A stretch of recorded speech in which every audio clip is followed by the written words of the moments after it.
Hello and welcome. This is a drink called How to Make Iced Carbonated Strong Espresso Cherry Natural Flavor.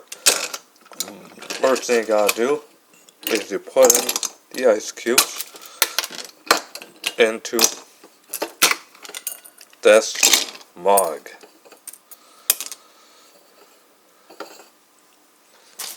And then after that, you pour in the cherry natural flavor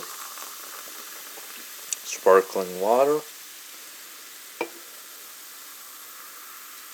And last but not least, you pour in the Strong Espresso from that carafe. And here is your